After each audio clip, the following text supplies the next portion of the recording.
Hey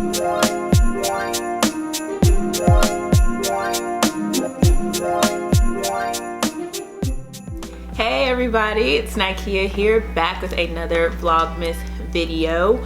So I just wanted to sit down and share some tips with you all about, or I want to give you all some Secret Santa advice, because 'tis the season. This is the time where maybe at your job or in your family or amongst your friends, you have decided to do Secret Santa, and I want to share with you my 10 tips on how to be a good Secret Santa. But before we get into this video, if you haven't already, take one quick second, go down below, click that subscribe button. Once you do that, that bell notification button is gonna pop up. Click that so that you never miss an upload. Join the club. All right, y'all, so over the years, I have participated in several Secret Santas at different jobs. And my profession before was a teacher. So yeah, I participated in a lot of them. And all of them were set up the same way. What we would do is we would give small gifts to each other throughout the month of December, and then at the end we would give our big gift, and that is when we would reveal ourselves to our person. Now, I've experienced getting some less than favorable gifts and very lackluster. Even though we did all the things that we needed to do to prepare the person for this, I still got stuff that I didn't want, didn't need, or did not use, or had nothing to do with anything that I put on my sheet. But every year I just had new hope, participating, hoping that someone was gonna be a good Secret Santa like me. Much to no avail, but here we are. I'm giving you all some advice. Okay.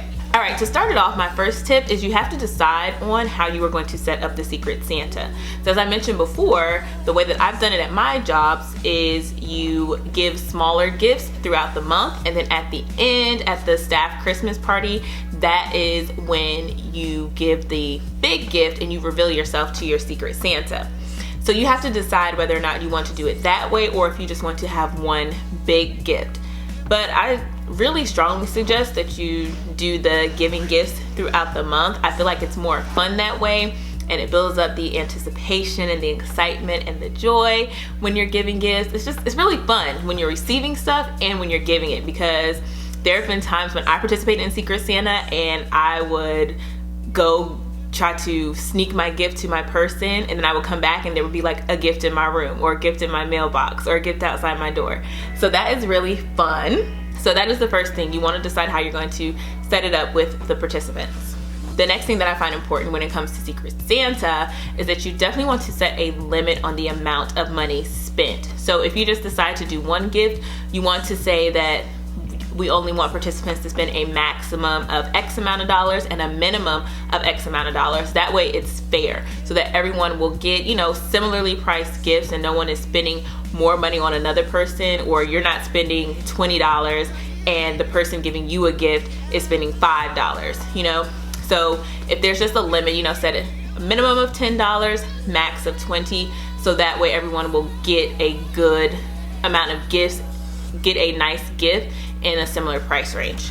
If you set it up the way where you give smaller gifts, only spend this amount of money on your Secret Santa, again, so that way people aren't spending more money on other people and they're getting similar kind of gifts, because you just want it to be fair. And then next, a good idea for the person organizing the Secret Santa is to use this website called Elfster.com. It is super easy. I used it at one of my schools before, and all you have to do is you go in and you fill in your information. It asks you questions about like your favorite things, your hobbies, your colors, food you like to eat, stuff you like to drink, and you go ahead and fill it out, because we know how Secret Santa goes, especially at the workplace. You're supposed to fill out stuff that you like. That way it helps the other person to be able to buy you gifts. So this website lays it all out for you, and it's especially hard when you're the organizer. You kind of have to know who is who's Secret Santa, but this way it kind of disseminates that information for you, and you don't, and even if you're the organizer, you can still participate. You can have a Secret Santa and you won't know who's yours. So Elfster.com is a good tip to organize a Secret Santa, especially even if it's within your family, not just for work. And the next tip ties into the previous one. You definitely want to give a list of your favorite things. Think about your favorite color, your favorite foods or snacks, drinks, your hobbies, things that you like to do, maybe even movies. This will help the person that is going to be purchasing for you, buy gifts that are relevant to you and relevant to your likes and your interests. Because I could say, you know, that I like makeup and I like the color purple and I like to do my nails. So then there's the idea that, oh, I could give her a gift card to a makeup store, or I could buy her purple nail polish, or, you know, something purple, or purple socks if she likes socks, something like that. So definitely want to include as much information as possible, like overshare, so that way the person has a lot to work with, and it makes it easier for them when they're purchasing gifts for you, especially if you're doing small little things throughout the month until you get to the larger reveal gift. And the next tip ties into the previous one. Follow the person's list. If someone tells you their ideas and their hobbies, stick with that, okay? Go with it, okay? Buy things that relate to their hobbies, their likes, and their interests. Don't just go off on a tangent and buy what they want. If the person says that they like Hunger Games, don't buy them something related to Harry Potter. You know what I'm saying? Just follow instructions, because I feel like when I've gotten gifts before, it's been like, oh, you got me this, but why? It's cute, but thank you, it's not really what I wanted. So yeah, follow the person's list, y'all. Just be considerate. Also, plan ahead and be thoughtful. Of course, you know, usually Secret Santas are done ahead of time. So put some time, put some thought into your gifts. Plan out how you're going to do it. Say, okay, look at their interests and say, okay, this is how I want to do it. I want to surprise them on this way on this day and do this on that day, etc., etc.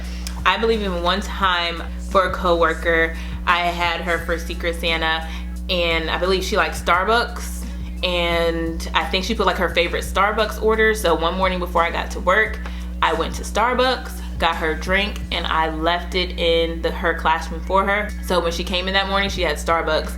I even think one time they told me their favorite breakfast item, or yeah, it was like their favorite breakfast thing. So I went to that restaurant, got it for them, they had breakfast. So stuff like that, you know, plan it out, plan out what you're going to do, especially if you're doing smaller gifts. I typically would give like 1 to 2 gifts during the week, you know, small little gestures, and then wait for that big gift. So that kind of plays out to about 3 to 6 gifts during the month, plus the big one at the end. So yeah, just plan it out, be thoughtful. Definitely want to plan ahead, and you can look at the person's list and you can go ahead and shop and buy all of the gifts, and then you can just disseminate them as you see fit. You know, you can say, okay, this is my big gift, I'm gonna give them this gift this week, this gift next week, so that way you're not stressing yourself out and waiting till the last minute, okay? All right, my next tip is to give gifts that you would want. Don't just pick up random stuff and be like, oh, this is kind of what they want. No, give gifts that you would want. And that also ties into the next tip. Don't be cheap and lazy.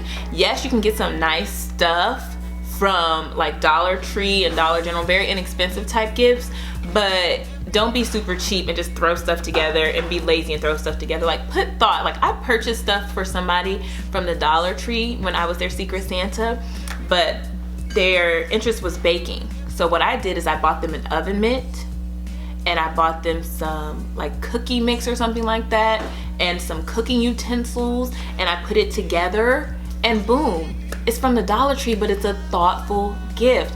Y'all, don't be lazy, don't be cheap, okay? Just because if you're gonna do that, don't do the Secret Santa, because I've been there before. I've gotten some cheap stuff and I'm just like, ooh, why do I keep putting myself through this every year? But I keep participating in Secret Santa thinking that it's gonna get better, and every time I get a crappy person. And I'm a good person, okay? All right, if you feel like that person's list is not helping you, my next tip, and especially maybe if you're in your family and y'all didn't give each other ideas, go on their Pinterest. Y'all, I've done this before and I still do it to this day. To this day! I still do it. Like, you go on people's Pinterest pages and look at stuff that they saved. I did this for my friend Jasmine one year for her 30th birthday. I didn't know what to get her. Went on her Pinterest, I saw stuff that she pinned, and I was like, oh, a jewelry organizer for traveling. We're gonna get back to traveling, but it was a little cute little jewelry organizer, and I got her that for her birthday. It was like, surprise. You know, so that's a good way to get insight into people's interests without having to directly ask them, you know, be on the sneak tip. And my last tip is one thing that I did. I included little notes with my person's gifts. I would try to disguise my handwriting. I didn't write in my normal handwriting. I would always like make it some type of cursive or add little doodles and drawings and stuff. So that just makes it more personal. It's just another something to look forward to. It's just like, oh, what day am I going to get a gift, and looking forward to the note. So yeah, definitely. That's a cute little added touch. Just adds a little seasoning to your gift giving. But those are my 10 tips for being a good Secret Santa and participating in Secret Santa. I hope y'all follow these tips. I hope this helps you out. If not for this year, or even if you're in the middle of Secret Santa, kind of fix your ways, because you don't want to be that person, because you will get talked about, okay? Because people be like, girl. I remember one time I had Secret Santa, I went to somebody and I was like, girl. And I probably told my mom, I was like, I've been buying all this stuff for my person, and do you see what this person is giving me? Do you see? It's about the joy of giving and having fun. But you still wanna get nice stuff and give nice stuff and be considerate of others, okay? You don't wanna be the Grinch of the Secret Santa. I hope these tips help you out. If you have any other tips for being a good Secret Santa, drop down in the comments below, because you don't want anyone else to be that person. We want to make you better for the holiday gift giving season, okay? Again, thank you so much for watching. But before you go, make sure you go down below, click that subscribe button, and right next to that, click that bell notification button so that you never miss when I post. Like I always say, it's free, it's easy, and it's fun. I'll be sure to see you in the next Vlogmas video, beauties. Merry Christmas and happy holidays. Bye.